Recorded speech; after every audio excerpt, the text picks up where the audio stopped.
شرور أنفسنا وسيئات أعمالنا من يهده الله فلا مضل له ومن يضلل فلا هادي له أشهد أن لا إله إلا الله وحده لا شريك له وأشهد أن محمدا عبده ورسوله اللهم صل وسلم على سيدنا محمد وعلى آله وصحبه أجمعين رضيت بالله ربا وبالإسلام دينا وبمحمد نبيا ورسولا. Ya Allah, bukakan hati dan pikiran kami, ya Allah. Antarkan kami untuk benar-benar mengenal-Mu.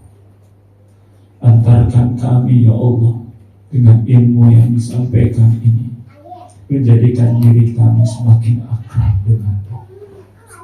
Oh, bukakan hati ini, ya Allah, penuhi dengan cahaya, agar setiap saat kami merasakan kehadiran-Mu, ya Allah. Roh, jadikan ilmu yang sederhana ini benar-benar diri kami semakin dekat dan mengenal-Mu.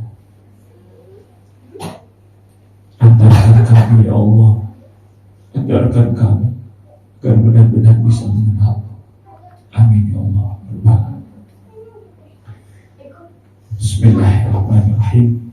Alhamdulillah, kita bersyukur kepada Allah Subhanahu wa Ta'ala atas segala nikmat yang Allah berikan kepada kita. Masya Allah, hampir 2 pekan ini, 2 Jumat, aku tidak bisa bersama-sama berkumpul di hari Jumat malam atau malam Sabtu ini. Ya, Masya Allah, ya Allah sedang, apakah buat aku ini bukan ujian? Bukan. Ya, ini Allah ingin menerapkan ilmu-ilmu tauhid, ya, apalagi yang sudah aku sampaikan, untuk bisa dialami atau dipraktekkan oleh sendiri. Biasa, ya, ilmu hal ini. Jangan-jangan aku sering menyampaikan ini itu tentang ma'rifatullah, ya, sedangkan diri ini juga belum merasa kenal dengan Allah Subhanahu wa Ta'ala. Maka kejadian-kejadian yang mungkin hampir 1 bulan ini benar-benar apa ya? Kamu tidak kuliah KKN ini, kuliah kerja nyata.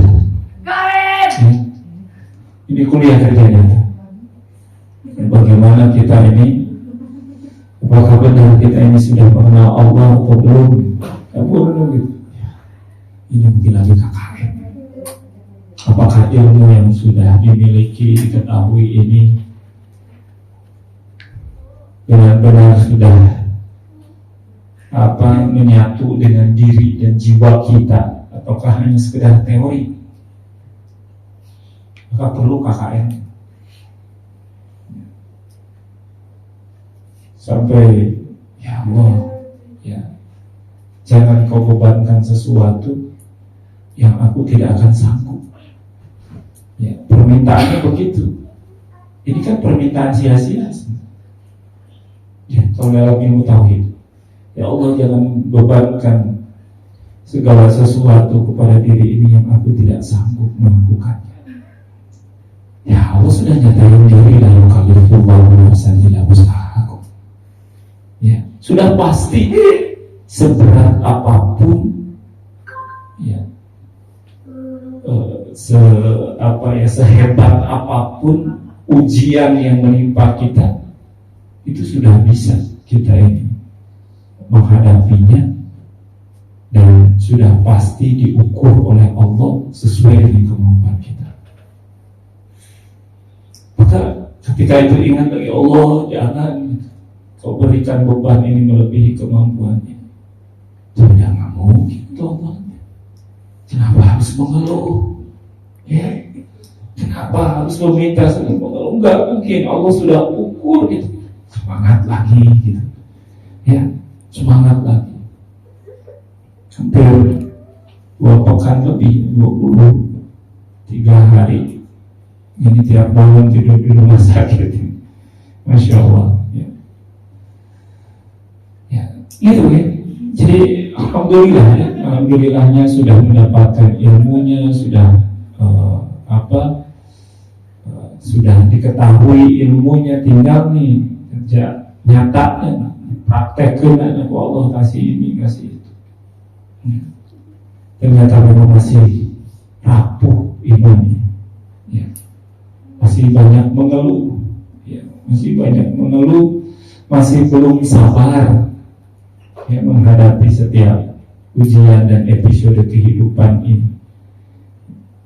Maka ini perlu, ya, semua itu sebenarnya ujian yang menimpa diri kita itu adalah bukanlah Allah benci,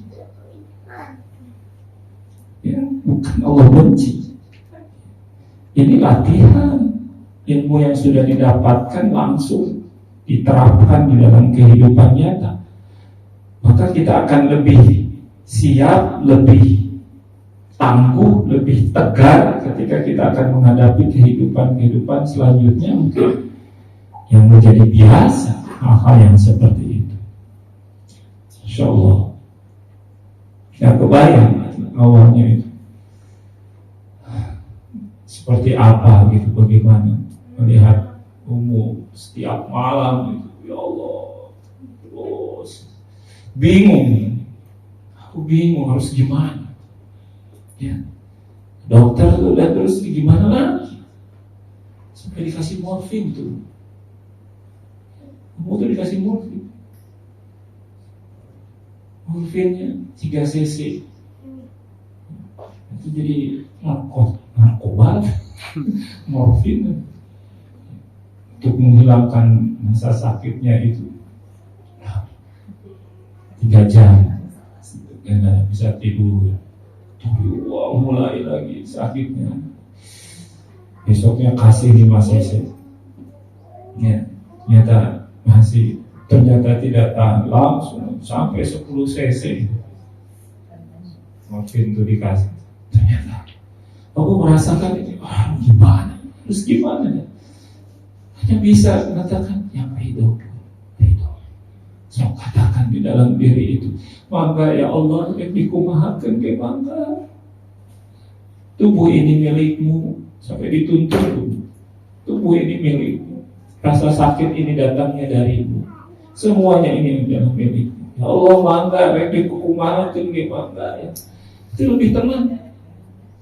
Ternyata ketika kita lepaskan bangga, ya Allah bangga. So yang dikumahakan ke bangga. Yang penting tetap istighfar, tetap kita ini zikir la ilaha illallah, dan dicabut nyawa mangga ya Allah. Ternyata ketika sudah dipasrahkan, diridhokan, itu lebih nyaman, lebih enak. Ya, mulai tenang lagi, los lagi, waduh, masya Allah. Ini ujian yang aku juga bingung. Terus gimana? Ya. Ikhtiar sudah dijalankan, ya, dokter pun sudah memberikan ini dosis yang tidak pernah diberikan kepada siapapun, ya, sampai morfin banyak itu, ya Allah. Ini ujian luar biasa, lahir batin itu kemarin, capek fisik, capek jiwa, mikirannya ya Allah, ini seberapa bayaran rumah sakit, di mana ini? Ya, dari mana ini? Jadi begitu, jadi sampai jeroan anak gitu ya. Apalagi anak sakit di sini dua-duanya, ya Allah, ya Allah. Gimana ini anak-anak? Ya. Mana?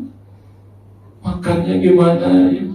Mudah-mudahan nih para santri mukim ini dengan ikhlas seperti anak-anak. Bingung itu. Gimana? Ya, maka bisa kita, ya, mengendalikannya. Panas tinggi sampai 40 ini. Ya, besok pagi bawa ke dokter, digembol atau dua.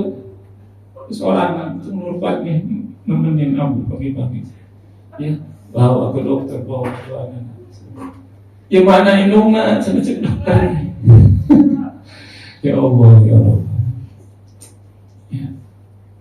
Ya ini KKN. Buat Abu ini KKN gitu. Ternyata memang perlu kita ini dilatih seperti ini dari ilmu yang kita sudah dapatkan ini untuk mengukur keimanan kita. Ya, untuk mengukur keimanan kita. Masya Allah, dibawa lagi ke UGD, pindah ke RSUD malam-malam. Jam 1 tuh masih di UGD, sebelah di UGD itu memberikan nangis itu malam ya sebelah. Masya Allah, di sebelah apa sebelah meninggal. Kami RSUD mah di UGD nanti segala ayat. Tolong rumah sakit menunggu pecah berdarah bawah gitu. Di segala ayat. Di RSUD berbeda dengan di rumah sakit lain. Kalau RSUD itu semuanya ada. Aduh, Masya Allah. Dan juga di RSUD berbeda dengan itu. Jadi semua dikerjakan sendiri. Darah diambil. Silakan ini mana keluarganya bawa ke lab. Kalian sendiri gitu. Jam 1:30 malam, jam 1. Kemana ya? Pas masuk dia, rumah sakit sepi lorong gitu, kebayang-bayang ngesot gitu.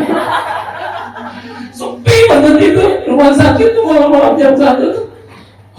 Gimana ini lete, kemana? Lihat, mau nanya nggak tahu itu. Sendirian ya? Kemana lete? Sepi begini. Jadi kejauhan, akhirnya 2 numpang bodas Tuhan. Ini siapa? Ini suster gitu atau apa ya kita? Oh iya, kita manusia. Lab paling mana? Itu lab saya banget. Saya juga mau ke lab. Oh iya, Masya Allah. Kebayang aneh-aneh, ya. Seperti nonton film horor gitu ya. Rumah sakit kan kenapa dibuat lorong-lorong begitu ya? Galang gitu. Kebayangan ngesot gitu ya, suster ngesot. Ya Allah, dahsyat luar biasa. Karena kita berusaha untuk bagaimana menekan biaya kemarin itu, ya, dengan cepat proses untuk dapetin KIS, ya, cepat itu, Masya Allah. Ya. Aku kontak teman-teman di Dinkes, alhamdulillah langsung jadi masuk, alhamdulillah. Tapi kelas kilo di sini kan di Bangsal, kan satu ruangan itu segala ada di situ. Ya, kelas 3 tadi, Allah, kayak gini, nggak kebayang mau di sini nanti ke airnya gimana? Masya Allah, qadarullah. Ya, ada yang bantu, dikasih ruangan isolasi. Ya, panas tempatnya itu, tapi ini lebih baiklah sendirian, privasi, bisa ke kamar mandi sendiri. Panas tempatnya. Ya, situ sakit-sakitan 3 hari di RSUD. Masya Allah, akhirnya tindakan operasi pun dilakukan. Ya, udah keluar, Masya Allah, qadarullah, lift rumah sakit rusak. Liftnya rusak. Itu kan turunnya aja di lantai 4 tuh didorong gitu. Ya Allah, gitu, dari lantai 4 nggak pakai lift. Ya, saya kebayang nanti naiknya setelah operasi ke atas. Ya, liftnya rusak. Akhirnya ya karena liftnya rusak, untuk sementara di gedung baru itu. Ya, akhirnya ditempatkan yang lebih nyaman, lebih enak. Alhamdulillah. Jadi saya teruskan untuk pindah di itu. Gitu ya. Salah kalau naik kelas begini nanti ada bayarannya lagi. Ya, gimana tanya-tanya ke teman-teman itu, kita upayakan tetap terus di sini, Masya Allah. Ya, sampai pulang kemarin tetap di tempat yang lebih nyaman untuk pemulihan operasi. Ya Allah, jadi memang Allah akan terus memuji kita, ya, memuji kita dengan berbagai macam cara, dan di titik terlemah kita, tidak terbayang sebelumnya itu ujiannya adalah seperti ini. Tidak terbayang. Allah akan terus memuji kita. Allah tidak akan membiarkan kita ini mengatakan beriman atau merasa beriman sebelum datang ujian-ujian yang menimpa diri kita. Aku nggak terbayangkan bagaimana ujian saudara-saudara kita di Palestina. Mungkin lebih dahsyat, luar biasa. Ya, keluarganya hancur, kepalanya hancur, tubuhnya hancur, ditemukan itu di bawah puing-puing dengan hanya perutnya hancur, tubuhnya hancur. Nah, kebayang. Ini kita belum seberapa ujian yang kita dapatkan ini di dalam kehidupan ini. Ada yang lebih hebat ujiannya dibandingkan itu. Tapi kita lebih banyak mengeluh, lebih banyak kita ini merasa Allah tidak adil. Naudzubillah. Ya. Sama sekali tidak. Allah sudah melakukan segala sesuatu untuk kita ini sudah terukur. Tidak mungkin lebih dari kemampuan. Dan itu semua tidak dalam rangka zolim. Ya. Tanamkan dengan kuat ya, pemahaman ini di dalam hati kita. Mustahil Allah zalim kepada makhluk. Semua yang ditakdirkan oleh Allah Subhanahu wa taala itu sudah pasti yang terbaik. Pasti yang terbaik. Tidak mungkin ya Allah zalim. Allah menginginkan kebaikan-kebaikan dari kita. Allah turunkan Nabi, Allah turunkan kitab Al-Quran. Itu adalah tanda sayang supaya kita ini selamat. Maka oleh sebab itu latih terus kita untuk sabar, latih terus kita untuk ridho. Ini yang utama nih, ridho. Kalau kita sudah ridho dengan segala ketentuan Allah, Masya Allah, dan ini menaikkan derajat tingkat keimanan kita. Kalau sudah ridho, apapun yang jelas ikhtiar harus jalan, tapi apapun yang Allah berikan itu sudah pasti ya, adalah kebaikan. Seperti di surat Al-An'am ayat 17. A'udzu billahi minasyaitonir rajim. Wa iyamsaskallahu bidharrin fala kashifa lahu illa hu wa iyamsaska bi khairin fa huwa ala kulli syai'in qadir. Dan jika Allah menimpakan sesuatu bencana atau sesuatu yang tidak enak, yang tidak kita harapkan kepadamu, maka tidak ada yang dapat menghilangkannya selain Dia. Ini semuanya adalah Allah Subhanahu wa ta'ala yang mungkin sedang menguji. Jika Allah menimpakan sesuatu, maka tidak akan ada yang bisa menghilangkannya selain Allah. Dan jika Dia mendatangkan kebaikan kepadamu, maka Dia Maha Kuasa atas segala sesuatu. Udah, yang bencana ujian itu, kalau Imam Ghazali menjelaskan, itu bukanlah sifat zalim Allah kepada makhluk. Allah menimpakan bencana itu untuk memperkuat iman. Jadi Imam Ghazali mengatakan bahwa kata ada musibah yang menimpa seseorang itu adalah dalam rangka memperkuat iman, menguji keimanan, dan itu akan mendatangkan kebaikan. Selain itu, musibah itu adalah pandangan manusia. Benar, kita tuh menurutnya musibah. Ya, aku umur dikasih sakit seperti ini, mungkin musibah. Tapi cek dokter, jadi cara pandang saja sebenarnya. Ya, cara pandang. Kita merasa dapat musibah, tapi di lain pihak dengan adanya musibah dalam tanda kutip kepada kita, itu akan ada keberkahan, kebaikan bagi banyak orang. Ya. Mungkin kita akan mendapatkan kebaikan, ya, kemanfaatan dari sesuatu. Padahal sesuatu itu mungkin ada juga yang tertimpa musibah dengan sesuatu itu. Maka cara pandang kita, musibah itu adalah menurut pandangan manusia, sedangkan pandangan Allah tidak pernah Allah memberikan musibah. Pasti kebaikan semuanya, ada hikmah di balik apa yang terjadi. Pasti. Handphone hilang, ya, musibah. Ya itu cara pandang manusia. Kalau menurut Allah itu kebaikan. Ternyata dengan cara handphone hilang, waktumu jadi lebih banyak manfaat, lebih banyak doa. Begitu. Motor hilang, menurut kita musibah. Kreditan can lunas, tambah deh musibah. Tapi menurut Allah, oh ternyata dengan dimotorkan hilang jadi tahajud terus, ya Allah minta kredit can lunas itu malah jadi ngedoa terus.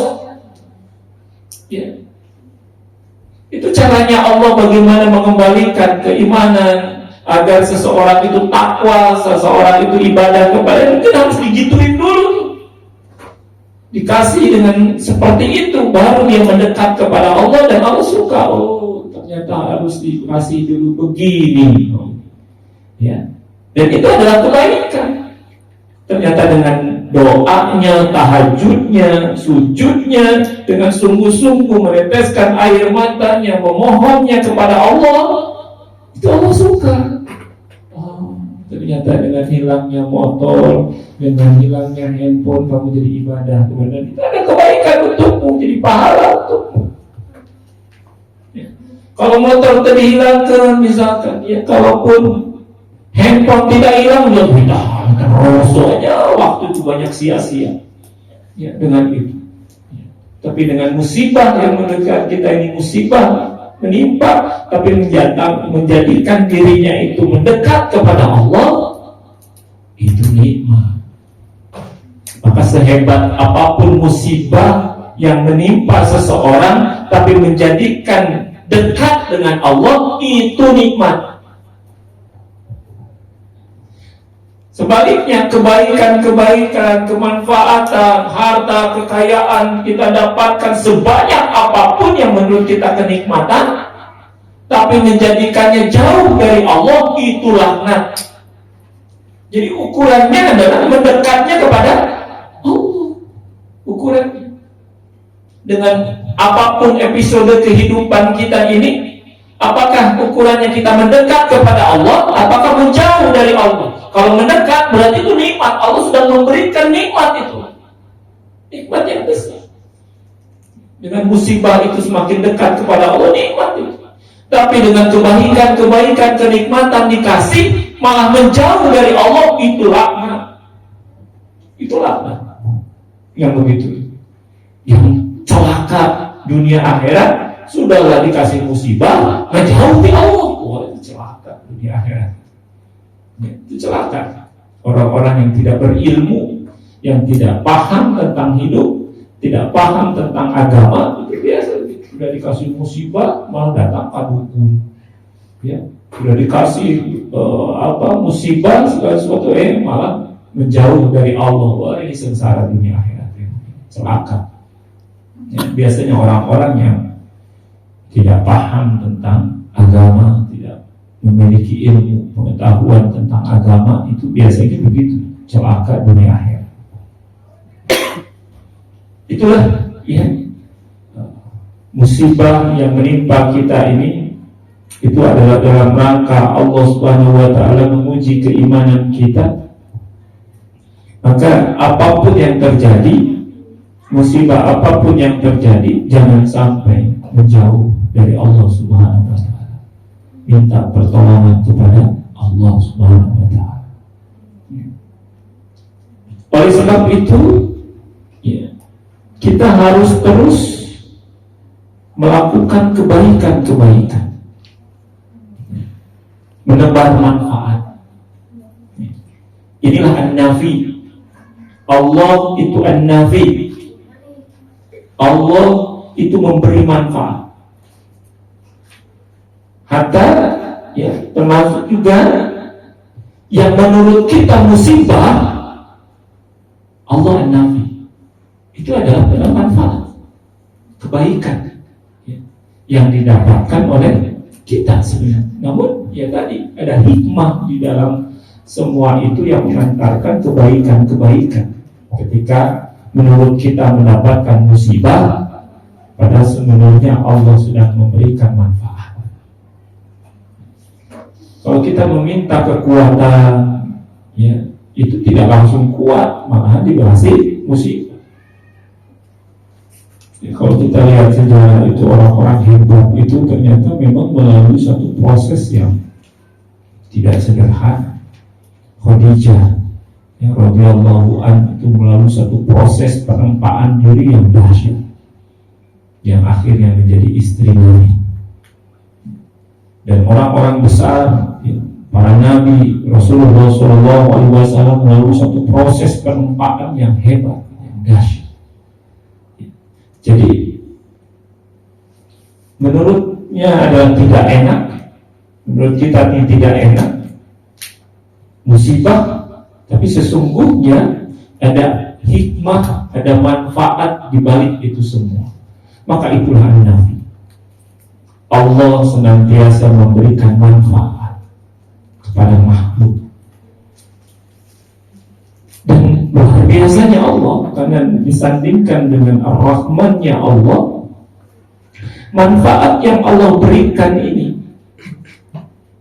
itu diberikan oleh Allah bukan hanya kepada orang yang beriman, tapi kepada siapapun yang Allah kehendaki, termasuk orang-orang jahat, orang-orang yang tidak pernah beribadah, orang-orang yang kafir, yang membenci Allah sekalipun, Allah memberikan manfaat. Selalu akan diberikan manfaat-manfaat. Terkadang manfaat yang diberikan itu bagi orang-orang kafir, bagi orang-orang yang tidak beriman, itu menjadikan dirinya mendapatkan istidraj. Ya, kalau sudah istidraj itu kan maknanya itu dibiarkan, diantap. Ya, kalau sudah istidraj itu sudah dijauhkan dari hidayah dan taufik. Ya. Hati-hati, ya, manfaat-manfaat asal mudah hidup teh. Ini bisa, itu gampang, ya gimana hidup teh gitu.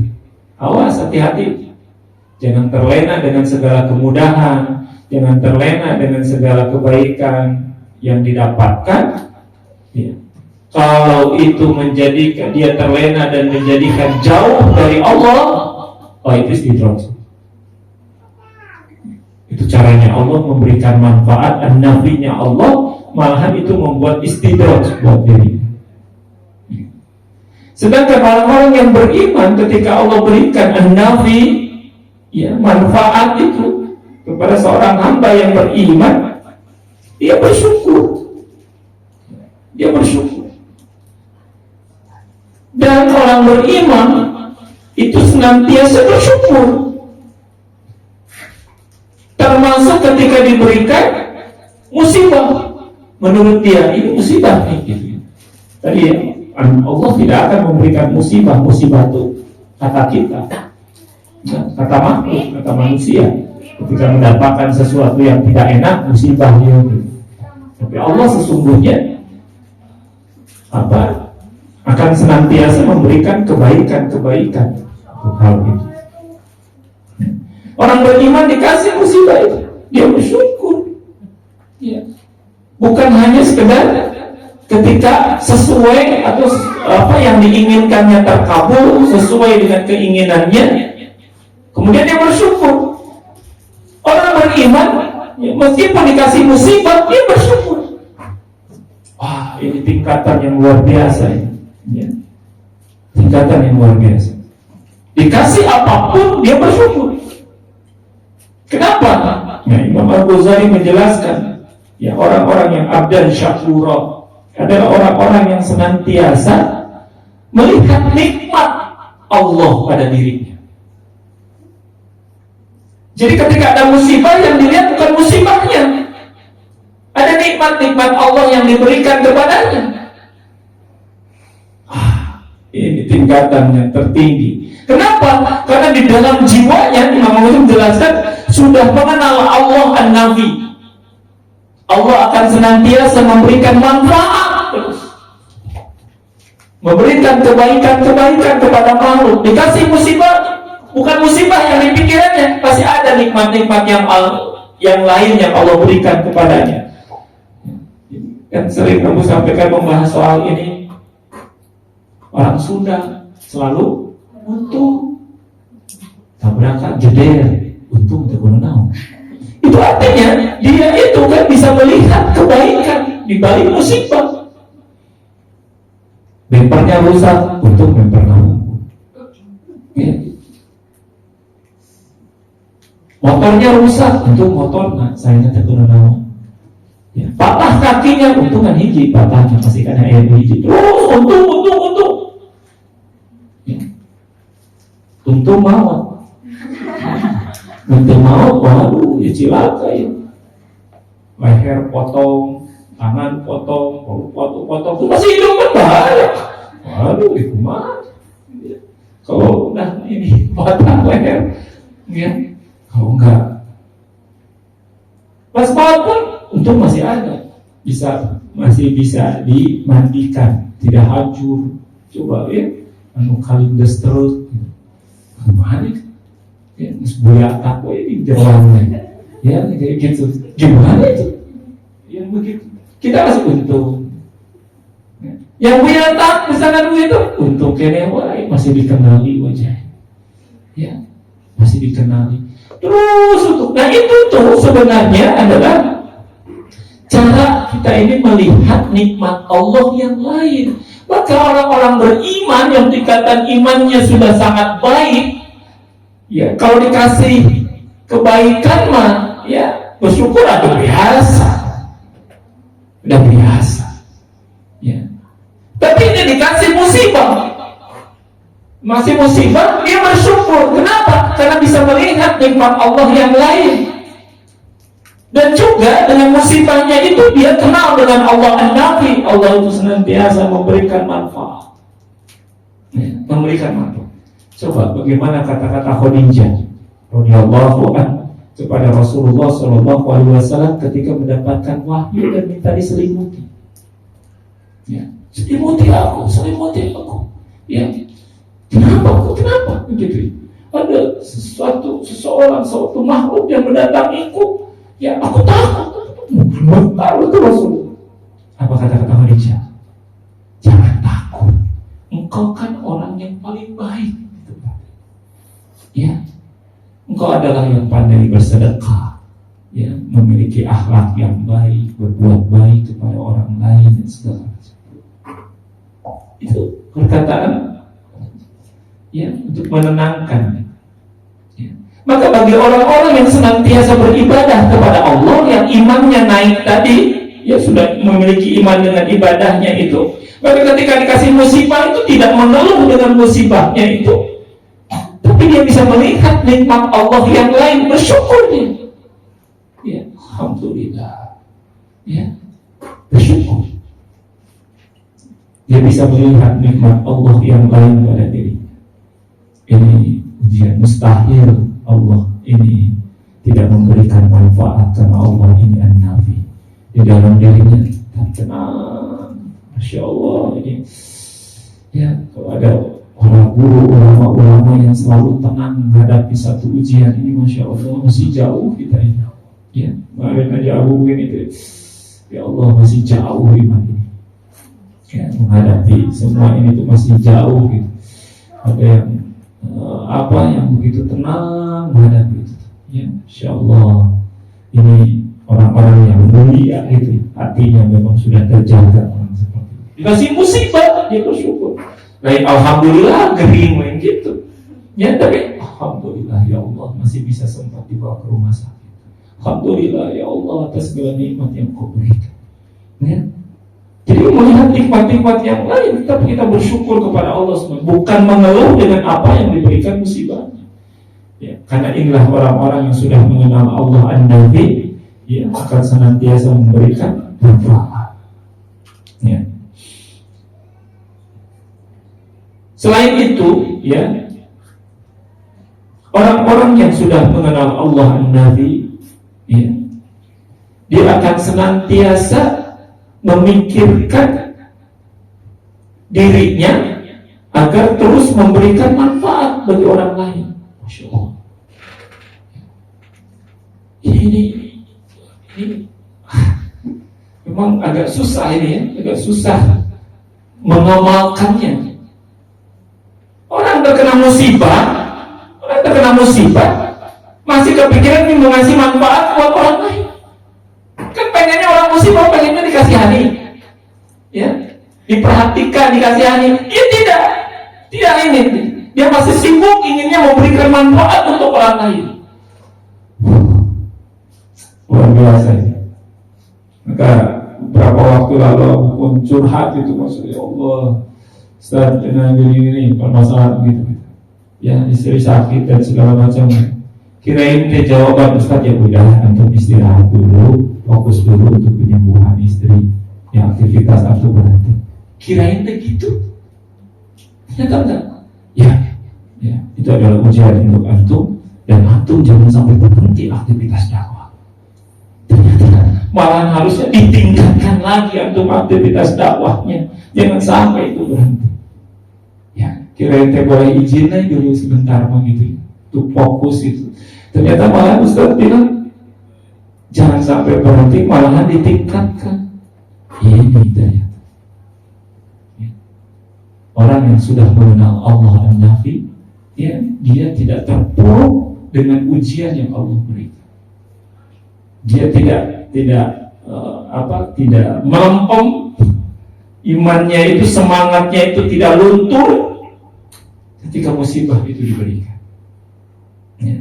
Tapi masih terus menebar manfaat, berpikirnya gimana tuh memberikan manfaat aja. Meskipun dirinya itu saat ini sedang dalam keadaan musibah gitu, tapi yang dipikirkannya terus memberikan manfaat untuk orang lain. Masya Allah. Ini Rasulullah SAW yang dipikirkannya adalah umat, meskipun dirinya sedang terkena musibah, yang ditanyakan adalah umat. Sedang sakaratul maut ditanyakan ummati, ditanyakan orang. Ya. Ketika dikasih hadiah, ya, apakah di antara kalian masih ada yang lapar, belum makan? Kasih. Lebih mendahulukan orang lain ihsan dibandingkan diri. Pernah suatu ketika masih di Mekah saat pemboikotan itu, ya, Rasulullah SAW itu keluar rumahnya, ya, dan ketemu dengan Abu Bakar sambil bukan perut. Benar, Abu Bakar lapar ya Rasulullah. Gitu. Ya. Sudah akhirnya berjalan berdua. Ketemu dengan Umar. Dan ketika Umar ini, kenapa? Lapar ya Rasul. Lihat batu, saya ganjal, saya tekan, saya ikat, batu ikat ya untuk menekan lambungnya. Ditujukan Umar. Kata Abu Bakar, Umar, saya juga ini. Ya. Kemudian Rasulullah juga, saya juga. Rasul 3 batunya. Lebih lapar daripada Umar, lebih lapar daripada Abu Bakar. Tapi masih ketika ada makanan yang didapatkannya, dibagikan terlebih dahulu kepada Umar dan Abu Bakar. Yang terpikir ada terus memberikan manfaat untuk orang lain. Masya Allah. Ini memang orang-orang yang dipilih oleh Allah yang sudah memiliki ma'rifat kepada Allah begitu. Ya, dia fokusnya adalah amal soleh, bermanfaat untuk orang lain. Ini luar biasa. Orang-orang yang sudah mengenal Allah An-Nafi. Karena Allah yang memberikan manfaat, maka kita pun harus terus berpikir memberikan manfaat. Maka sebaik-baik orang itu sampai ditulis di sini, khairun nas anfa'uhum linnas. Ini akan harus menjadi moto, menjadi hamasah, penyemangat. Ya, siapapun yang beraktivitas di RDA ini selalu berpikir untuk berbuat kebaikan, memberikan manfaat sebanyak-banyaknya. Berikan manfaat sebanyak-banyaknya. Karena inilah orang yang akan mendapatkan kebaikan-kebaikan di dunia maupun akhirat ketika dia itu sudah memberikan banyak manfaat untuk orang lain. Khairun nas anfa'uhum linnas. Dan manfaatnya itu bisa jadi jariah buat dirinya. Ya, dari ilmunya, dari sedekahnya. Sedekah itu bukan hanya dengan harta, dengan kebaikan. Dia menyingkirkan duri di jalan sehingga begitu banyak orang terselamatkan dari terkena duri. Itu sedekah jariah. Awas hati-hati, sedekah jariah itu bukan dengan wakaf, ya, bukan dengan uang, dengan harta, dengan tanah. Kita menyingkirkan duri saja. Ada jembatan gitu, kita lewat jembatan, ini jembatan. Khawatir orang lain kalau lewat digebros nih. Maka dia perbaiki jembatan itu dengan kekhawatiran supaya orang lain tidak gebros. Atau dia digebros gitu. Ya, digebros, ya. Ini digebros, ini begitu. Belum punya belum makrifat gitu. Orang yang makrifat dia perbaiki itu jembatan. Biarlah hanya saya yang digebros. Ya, orang lain jangan. Maka saya perbaiki jembatan ini supaya orang lain tidak merasakan sakit, tidak merasakan. Masya Allah, ini orang yang makrifat yang sudah makrifat. Ini ada kejadian di mana yang tempat rekreasi yang jembatan kaca. Jadi mengandalkan trendy, ngikutin luar negeri, tapi safety tidak diperhatikan. Kacanya bukan kaca yang memang untuk diinjak, kacanya kaca biar digubus kan jatuh tinggal. Ya, kadang begitu. Ada yang satu di sini ada ya, di mana di AP ya, di lubang belakang ada kaca kan, kira lewat situ, takut. Ya, mungkin yang safety-nya diperhatikan, tapi ada itu yang tidak diperhatikan. Ya. Ini nih yang orang yang makrifat begitu. Ya, biar saya yang merasakan ini, orang lain tidak. Lagi jalan, diserulu karena basuh, nanti saya mencari dirinya, ini tuh, ya, pergi aja. Ada lagi diserulu deh, ini tuh, 2 orang tuh, ini 2 orang ini kurang makrifat. Kalau dia makrifat kepada Allah, dia juga, aduh, ya Allah, innalillah, aduh, ternyata ini licin karena bahasa ya. Dia ambil lapel, dia berpikir jangan sampai orang lain jatuh lagi di tempat ini. Itu marifat. Orang itu punya marifat. Dia sudah mengenal Allah Subhanahu wa ta'ala. Dia ingin menebar manfaat dan itu jariah. Akhirnya orang-orang lewat, banyak yang lewat di situ dengan aman, tidak jatuh. Dirinya pernah jatuh di situ, tapi dengan yang dilakukannya itu tidak ada lagi yang jatuh di tempat itu. Itu jariah. Ya, sedekah itu yang seperti itu. Ya, jangan sampai kita abaikan yang hal begitu. Ya, ada sampah ya di mana-mana, mungkin bingung buang sampahnya di mana. Akhirnya dia beli tempat sampah atau bikin trash bag untuk jadikan tempat sampah. Akhirnya orang-orang buang sampah di situ. Jariah itu tempat sampah. Ya, menebar kebaikan dan manfaat. Jadi hal-hal yang sepele ternyata. Banyak sekali kebaikan-kebaikan yang mencerminkan dia sudah makrifat kepada Allah.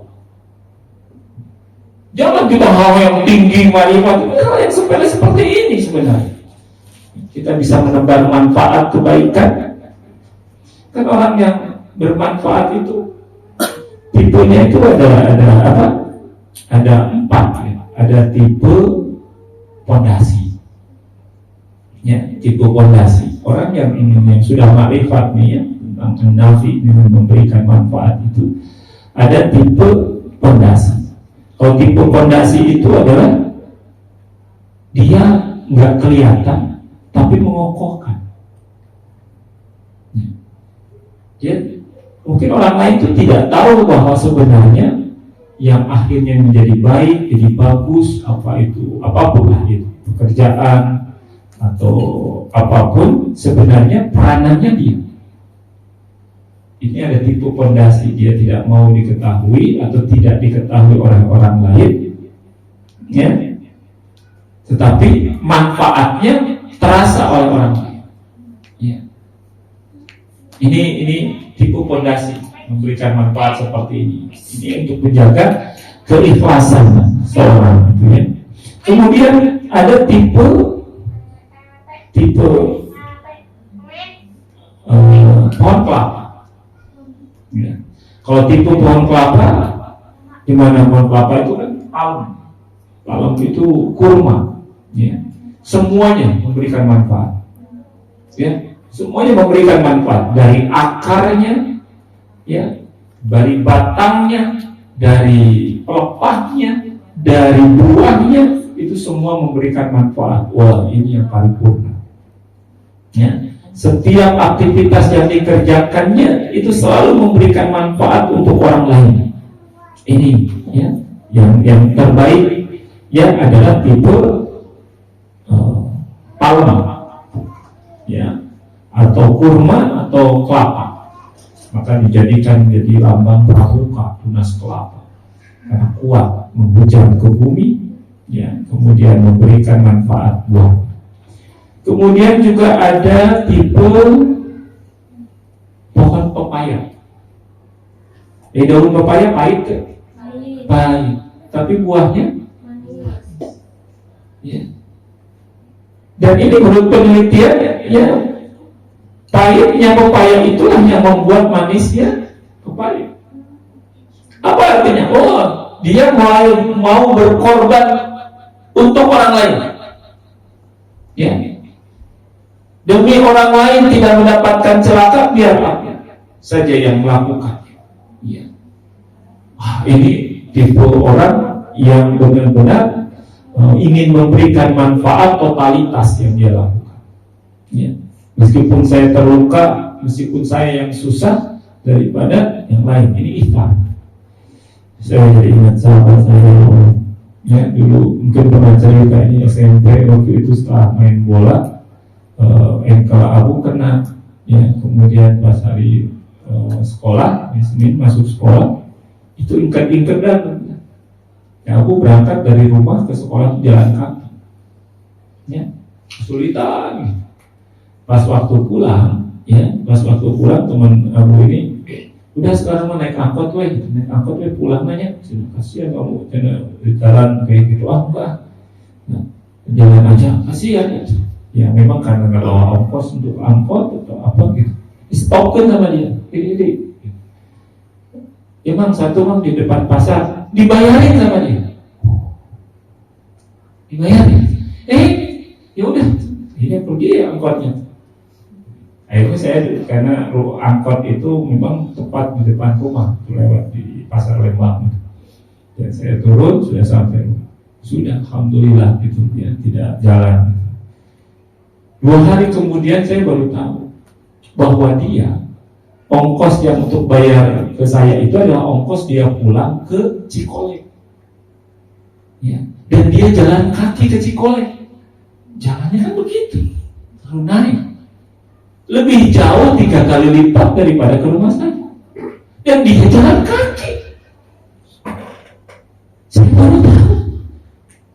Kamu tuh kemarin ngongkosin saya tuh, kamu pulangnya jalan kaki. Jadi sedih aja. Masya Allah. Ini ithar.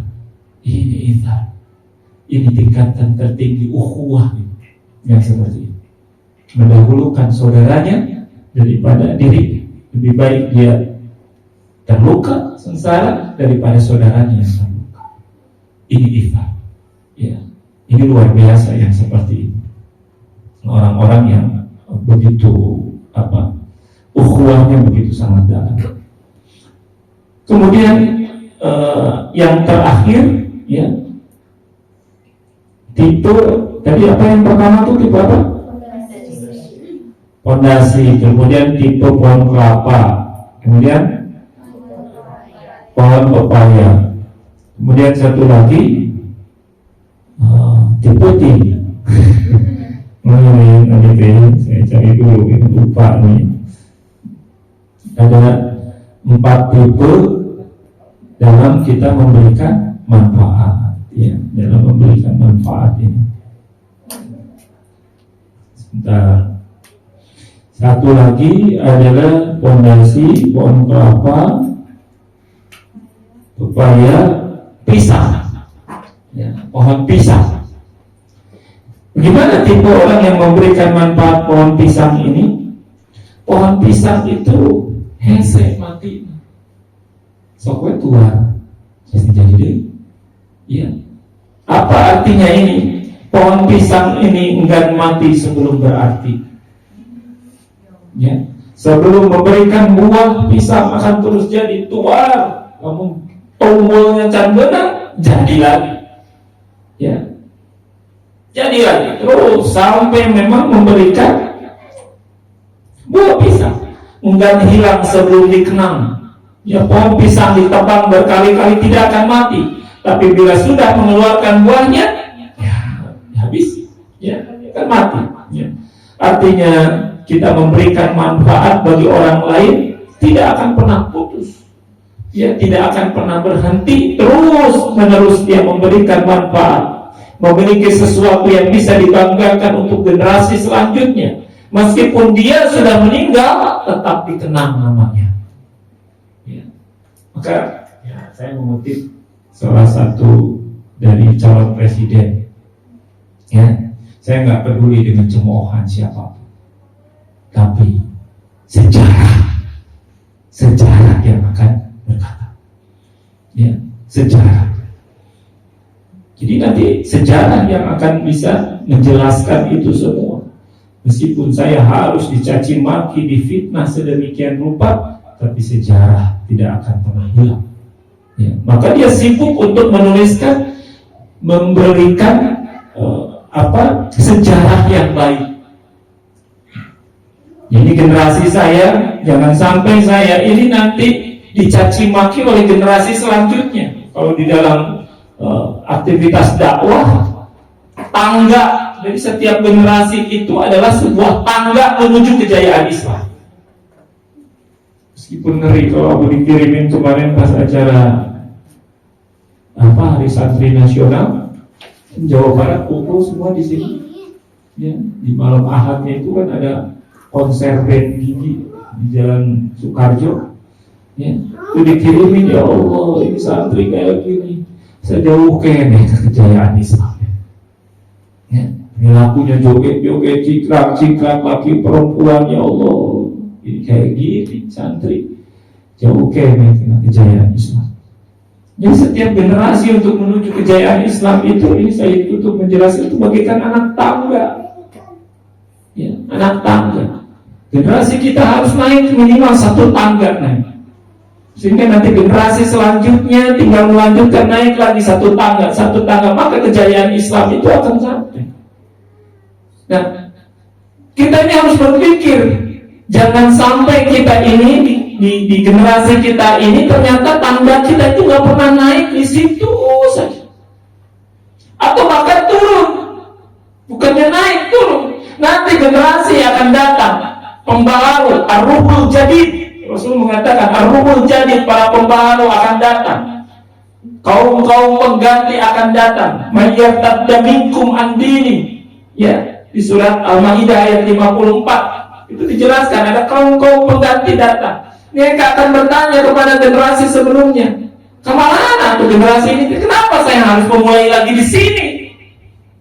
Ditanya kita ini, nanti dihadapkan oleh Allah. Ya, kita ternyata tidak berbuat apapun dalam mengantarkan kejayaan Islam ini. Ternyata kita tidak mengantarkan tangga, ya, naik tangga.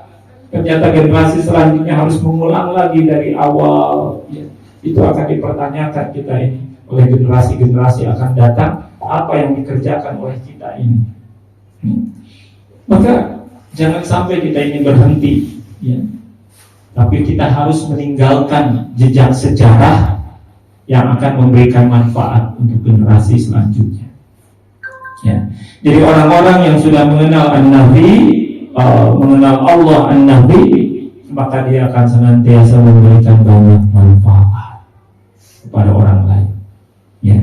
Dan yang kedua, tipanya orang-orang yang sudah mengenal Allah An-Nabi, ini yang sering aku sampaikan kepada para pengurus RN.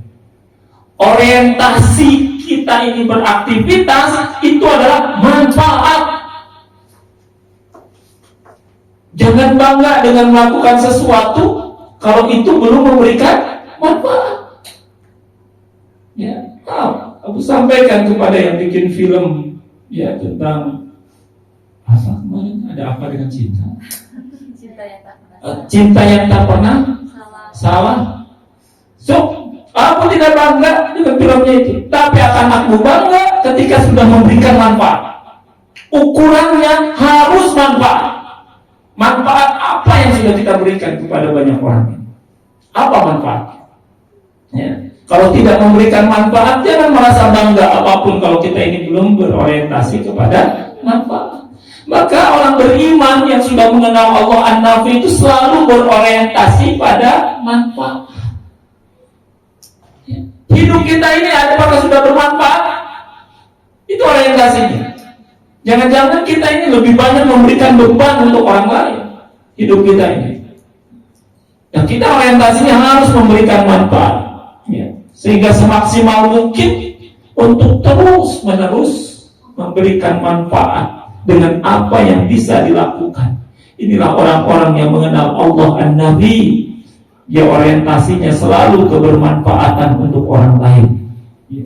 Bukannya dengan sesuatu yang viral, dengan sesuatu apa gitu. Ukurannya adalah selalu manfaat. Inilah orang-orang yang sudah makrifat kepada Allah Subhanahu wa Ta'ala dari segi An-Nafi. Semoga Allah Subhanahu wa Ta'ala menuntun dan memimpin kita, terutama membukakan hati dengan apapun yang terjadi setiap episode yang kita lalui dalam hidup kita ini, benar-benar mengantarkan diri ini semakin mengenal Allah, sehingga kita ini semakin bahagia di dalam menghadapi kehidupan sampai ajal menerpa kita. Dan mudah-mudahan setiap perjuangan, pengorbanan kita hidup di dunia ini yang paling penting ya, berarti dalam kehidupan yang kekal nanti di akhirat. Begitu sia-sianya dia kata kita tidak mendapatkan apapun, naudzubillah, nanti di akhirat. Tak apa saat ini kita bekerja keras, berjibaku, berjuang, berkorban, apapun ya, ujian-ujian menimpa kita, yang penting di kehidupan yang kekal nanti di akhirat kita mendapatkan kebahagiaan. Amin ya Allah ya Rabbal Alamin. Barakallahu Quran al-Fatihah. A'udzu billahi minasyaitonir rajim. Bismillahirrahmanirrahim. Alhamdulillahi Rabbil Alamin. Ar-Rahmanir-Rahim. Maliki yaumiddin. Iyyaka na'budu wa iyyaka nasta'in. Ihdinas siratal mustaqim. Siratal ladzina an'amta 'alaihim ghairil maghdubi 'alaihim waladdallin. Allahu la ilaha illa huwal hayyul qayyum. La ta'khudhuhu sinatun wa la nawm. Lahu ma fis samawati wa ma fil ardh. Man dzalladzi yashfa'u indahu illa bi'idhnihi. Ya'lamu ma baina aydihim wa ma khalfahum. Wa la yuhituna bi syai'in min ilmihi illa bima syaa. Wasi'a kursiyyuhu as-samawati wal ardh. Wa la ya'uduhu hifdhuhuma wa huwal 'aliyyul 'azim. Subhanallah walhamdulillah wa la ilaha illallah wallahu akbar. Subhanallah walhamdulillah wa la ilaha illallah wallahu akbar. Subhanallah walhamdulillah Alhamdulillah wa la ilaha illallah wallahu akbar la ilaha illa anta subhanaka inni kuntu minadh dhalimin la ilaha illa anta subhanaka inni kuntu minadh dhalimin la ilaha illa anta subhanaka inni kuntu minadh dhalimin. Ya Allah, kami yakin saat ini Kau sedang menatap, mendengar kami. Tidak ada yang luput dari pandangan dan pendengaran-Mu. Bahkan yang ada di dalam hati ini Kau tahu. Engkau mengetahui setiap lintasan hati dan pikiran ini. Engkau mengetahui siapa diri ini sebenarnya. Apa yang dikerjakan setiap saat. Begitu banyak waktu yang tersia-sia. Begitu banyak kesia-siaan di dalam hidup ini. Tubuh ini begitu banyak melakukan kesia-siaan. Tangan belum banyak memberikan manfaat. Masih sibuk hanya untuk menekan handphone yang tidak memberikan manfaat apa. Waktu habis hanya scrolling saja. Ya Allah, padahal itu semua akan dihisab oleh-Mu. Kami tahu itu semua akan dihisab oleh-Mu. Kaki ini pun begitu banyak dosa dan maksiat yang telah diperbuat. Begitu malas melangkahkan ke tempat-tempat kebaikan. Begitu malas melangkahkan ke tempat kajian. Begitu malas melangkah ke tempat sholat berjamaah. Ya Allah, tapi begitu banyak kesia-siaan dari kaki ini. Belum lagi di mata, ya Allah. Mata ini begitu banyak kami melihat hal-hal yang tidak diridhoi oleh-Mu. Pada setiap pandangan mata ini pun akan dihisab oleh-Mu. Tapi setiap saat kami habiskan pandangan ini untuk melihat yang sia-sia, yang tidak ada manfaatnya. Ya Allah, malu andaikan kami sebutkan. Belum lagi lisan, begitu banyak kata-kata yang tidak ada manfaatnya. Obrolan-obrolan bersama teman tanpa makna, tanpa bobot manfaat apa-apa.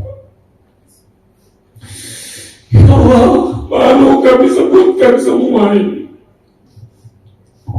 Hari berganti hari, 24 jam pun berlalu.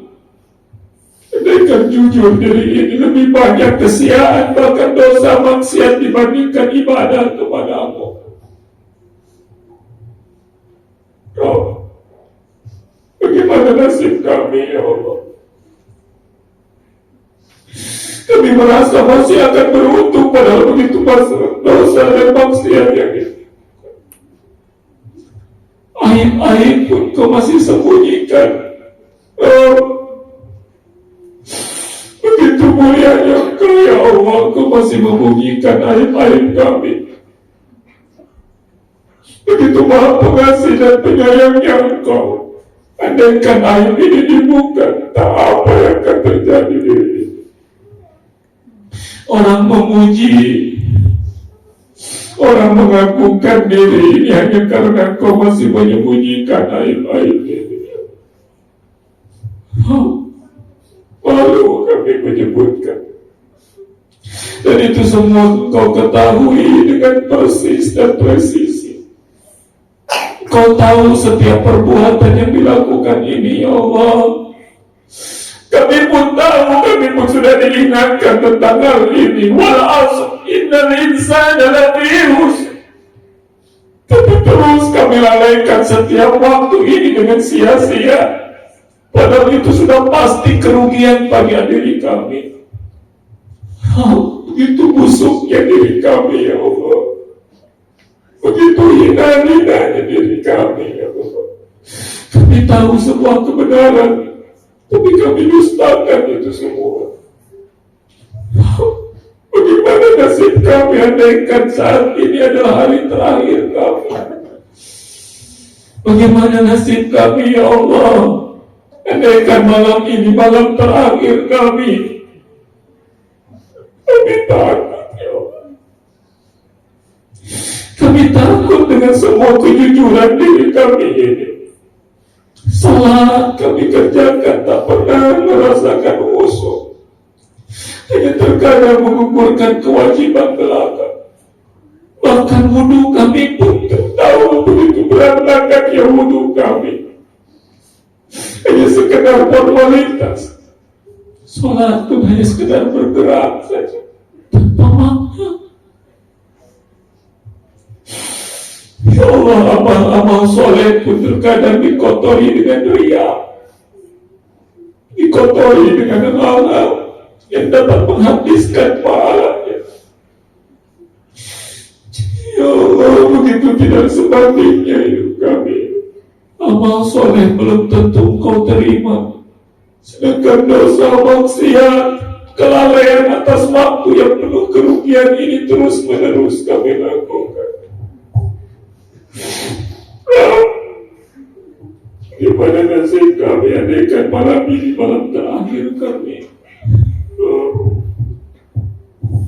Kami takut. Kami takut ya Allah. Untuk itu ya Allah, jadikan saat ini saat limpahan ampunan-Mu. Kami dengan sepenuh hati jiwa kami, kesungguhan kami memohon kepadamu ampunan-Mu. Ampuni kami ya Allah. Ampuni kami ya Allah, ya Allah. Bila diri kami yang lebih banyak mengeluh dengan takdir yang Kau berikan. Bahkan ada rasa suuzon kepadamu ya Allah. Ampuni kami ya Allah. Kami merasa soleh, padahal jauh dari kesolehan. Ya Allah, ya Allah. Kami mohon ampunan-Mu ya Allah. Jadikan saat ini limpahan ampunan-Mu ya Allah. Kami takut ya Allah. Ampuni kami ya Allah. Silakan istighfar masing-masing. Bayangkan setiap dosa maksiat ini yang sudah pasti dihisab oleh Allah. Bagaimana kita bayangkan andai kata benar malam ini malam terakhir kita? Bagaimana nasib kita nanti di akhirat ya Allah? Astagfirullah. Allahumma anta rabbi, Allahumma anta rabbi, la ilaha illa anta khalaqtani wa ana abduka wa ana abduka wa abduka wastaghfirka. A'udzu bika min syarri ma sana'tu. Abu laka bi ni'matika alayya. Abu bi dhanbi. Faghfirli ya Allah.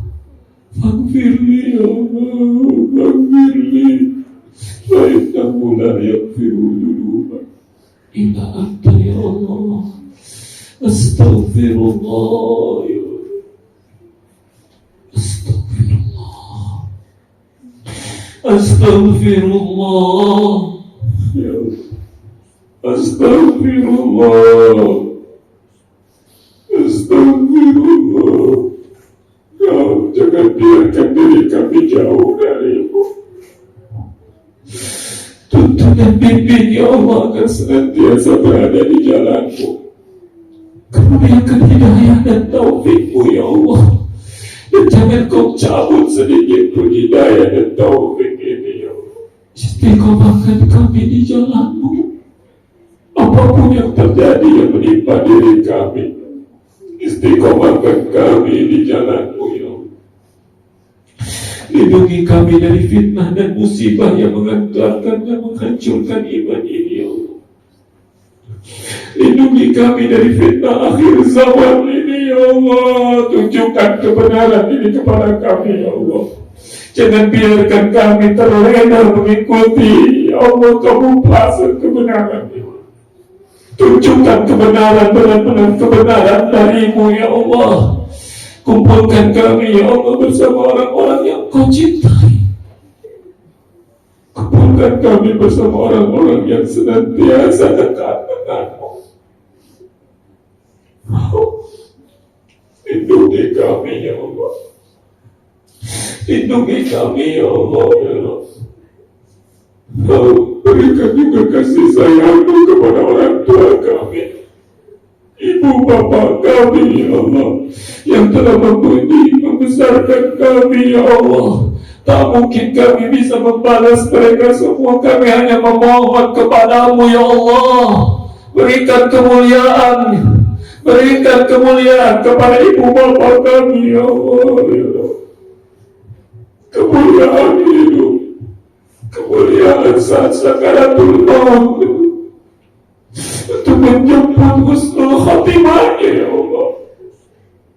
Tempatkan di sisi-Mu tempat yang mulia. Lapangkan dalam kuburnya ya Allah ya Allah.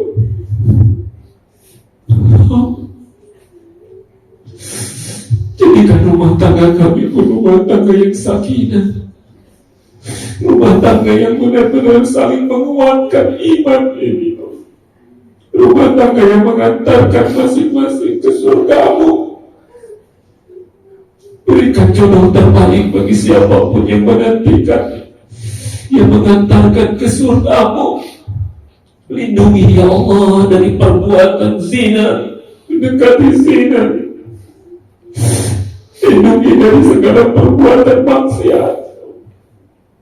Lahirkan pada diri kami ya Allah anak-anak yang soleh, solehah, yang benar-benar menyejukkan hati kami, hati orang tuanya, menjadi pejuang menegakkan agama-Mu, yang menjadi investasi akhirat bagi orang tuanya ya Allah. Kau segalanya bagi kami ya Allah. Rabbana taqabbal minna innaka antas samiul alim wa tub alaina innaka antat tawwabur rahim. Silakan di waktu singkat ini berdoa kepada Allah. Yakini Allah sedang melihat menatap kita. Amin ya Allah. Amin. Ya Allah, jadikan siapapun yang Kau hadirkan ini menjadi hamba-Mu yang istiqomah di jalan-Mu. Ya Allah, jadikan siapapun yang Kau hadirkan ini Kau ampuni dosa-dosa, bersihkan hatinya ya Allah. Istiqomah di jalan. Ya Allah, keluarkan dari setiap kehimpitan hidup. Selesaikan segala hutang piutangnya yang mengekalkan hatinya ya Allah. Berikan jalan keluar dari siapapun yang saat ini sedang butuh. Mudahkan segala urusannya, mudahkan bekerjanya, berikan rezeki yang melimpah dan berkah ya Allah. Jadikan RDA ini tempat yang Kau sukai, jadikan RDA ini tempat yang Kau berkahi. Ya Allah, hadirkan sebanyak-banyaknya hamba-Mu yang ingin mengenal-Mu, yang ingin dekat dengan-Mu. Kumpulkan kami ya Allah dalam ikatan cinta kepada-Mu, mahabbah kepada-Mu, dalam rangka taat kepada-Mu, dalam dakwah di jalan-Mu ya Allah. Ampuni ya Allah segala kehilangan dan dosa kami ya Allah. Rabbana atina fid dunya hasanah wa fil akhirati hasanah wa qina adzabannar wa qina jannata ma'al abrar ya aziz ya ghaffar ya rabbal alamin. Subhana rabbika rabbil izzati amma yasifun wa salamun alal mursalin walhamdulillahi rabbil alamin. Nas'aluka al-ijabah barakatikum al-Fatihah.